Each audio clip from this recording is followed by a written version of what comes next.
Hey there, this is Omar Nagar, a final year mechatronics engineering student at the University of Nottingham.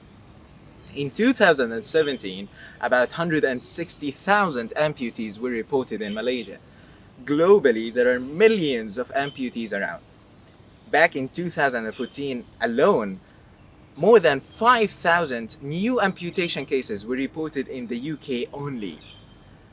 No one can deny that there is a big gap between industrial prostheses and those developed in the academia. Here at the University of Nottingham, our research focuses on developing a bio-robotic hand prosthesis that highly mimics its biological counterpart. Let's see how we approach this here.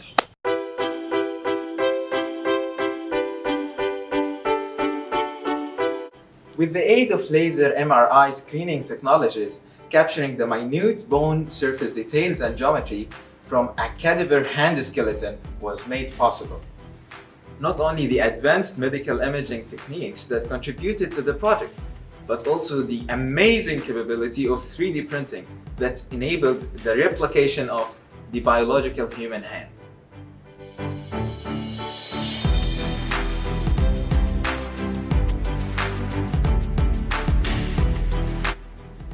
We have used both flexible and rigid 3D printing materials alongside with nylon strings and natural rubber to model the hand's intrinsic muscles, tendons, ligaments, and soft tissues. The elastic property of natural rubber allowed the imitation of the functionality of intrinsic hand muscles.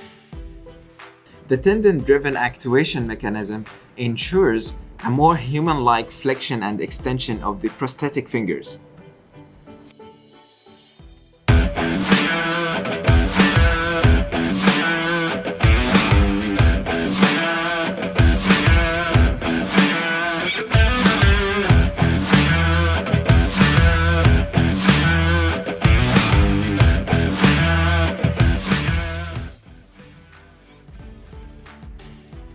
Using the induced electrical signals in the residual muscles of the amputee's upper limb, we are able to synchronously program servomotors to replicate the various grasps and hand postures as intended by the amputee.